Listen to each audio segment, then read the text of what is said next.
Hello and welcome to this week's video. It is Q&A week, which means I am taking questions from you guys through YouTube and Instagram, and I'm about to go through and answer a bunch of them. But firstly, can I point out how awesome this shirt is? So without further ado, let's get into it. Nerdy Nader on YouTube asks, as a collector, how many Zelda games do you have? Hang on. Does this include like duplicates or not? I'm gonna count them all. Let's just count them all. 1, 2, 3, 16, 17, 18, 19, 23, 24. And in the other room I have 27, 28, 29. I think 29. That includes main games, re-releases, and spin-offs like Freshly Picked and Triforce Heroes and such. Oh, Link's crossbow training, 30. Boom! Caliph Wadsworth on YouTube asks, what is the best deal you've gotten from a game console bundle? And what is your favorite game that was released this year? I'm not sure what my best deal was from a game console bundle. I honestly don't know if there's been any huge standouts. Usually they're all pretty good deals. Nothing, you know, exceptional though, so not sure. And my favorite game that has been released this year, well, I'm quite enjoying Mario, but still I think my game of the year is still gonna be Zelda Breath of the Wild. I'd also put Nier up there. Nier Automata was really good. Liam Barron on YouTube asks, have you visited Europe and what languages do you speak? I have never visited Europe. I'd love to go over there sometime soon actually, but no, not yet. What language do I speak? English and English only, unfortunately. I wish I could speak Japanese, I really do, but alas, I haven't put the time or dedication into it, unfortunately. I know Konnichiwa. That's it, that's all I got. Ooh, it just got dark because the sun went away. 222277 on YouTube asks, what camera do you use? Your quality is always really nice. Firstly, thank you, I really appreciate that. I usually mix between my Canon 600D for camera body, which is a really cheap old DSLR, which you can get for like a couple $100 easily. Or I'll shoot on what I'm shooting on now, which is my Panasonic GH5. And I usually use a 16-35 Canon lens, which is that one there, f2.8. And for audio, I use a Rode Video Mic Pro. I shoot everything in RAW format and run it through Photoshop on my MacBook before transferring it to my phone to upload to Instagram. And that's how I do it. Sebastian Alacon on YouTube, tell me if I pronounced that wrong, asks, what made you become a YouTuber and is it harder than you thought it would be? I imagine that editing videos must be super hard. Well, Sebastian, you are correct. Editing videos takes a lot of time. I've actually been on YouTube for about 7 years, doing other stuff like non-game related stuff. So I guess I have experience in making stuff for the internet. Plus my day job is a cameraman editor for television.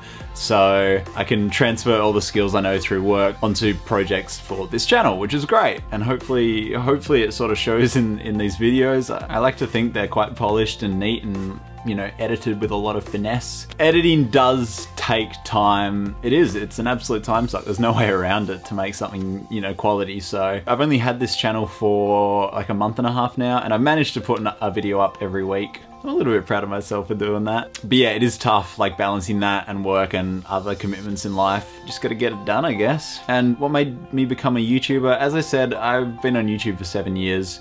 Back then, I was just really inspired by all the people that I watched on YouTube. That was basically it, you know? I wanted to sort of have that level of online success, I guess, which dwindled away after like a year or two.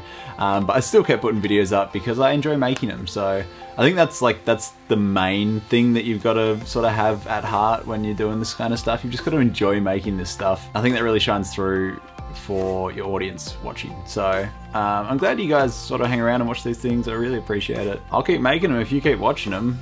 Gigaforce on YouTube asks, when did you start gaming and collecting? So I started properly gaming on the 64. I wasn't as retro, I guess maybe because I'm a bit more of a youngin'. When our old neighbors gave me a Nintendo 64, I was absolutely hooked on Super Mario 64 and Zelda. Those are the two games that I would play non-stop. So that's where it started for me, and then moved on to PlayStation 2. I don't know how old I was when we got the 64, but as far as collecting games, I started really collecting on the PlayStation 2, and that was probably about a decade ago, about 10 years ago. All this collection has been, you know, 10 years in the making, I guess. Austin Lawrence on YouTube asks, why double or triple up on games you already have? Is it solely for reselling purposes? That's a very good question. I get asked this a lot. For the most part, I buy doubles on games that I really, really love, in the hope that if, say, one copy gets scratched or damaged, I have a backup copy. There's a couple of games where I've like bought a copy to play, but actually never played it, and then found another copy of it for like, you know, like 20% of what its value is, and I've just grabbed it because it's just like chump change basically, and then it's never left my collection. So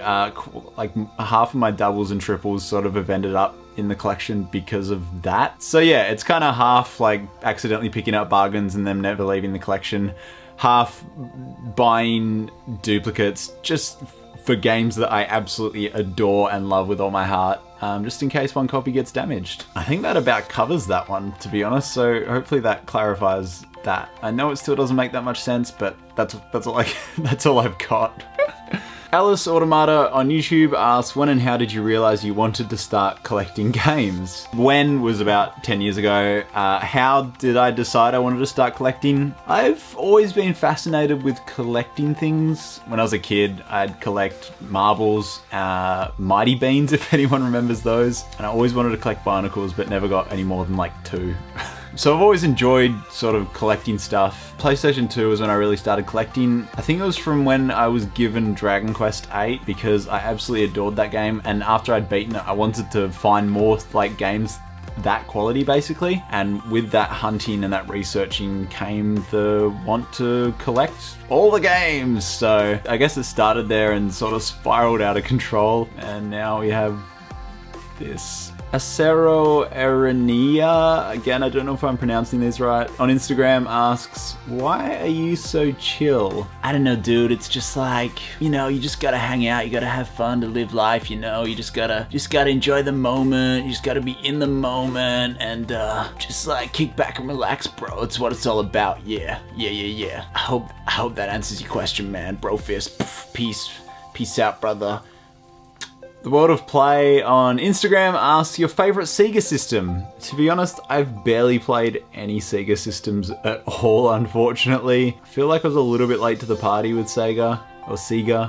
How do you say it? Sega? I don't know. I have owned a Master System, but sold it. I think I've owned a couple of them, but sold them all. And I do own a Dreamcast, but I've barely played it. Only because I've got like 2 games for it. I think by default Dreamcast wins. Plus I have a hoodie with a Dreamcast logo on it and it's amazing. Dane of Your Existence on Instagram asks, what is the biggest positive thing you get out of gaming? For me, I get immense satisfaction through exploration. All the old 3D platformers really make me happy because there's this sense of wonder and exploration and uncovering hidden things. I quite enjoy that within games. Outside of games, obviously, the community, you guys, this year has been amazing. I have loved chatting to all of you, and I hope that you've enjoyed chatting to me.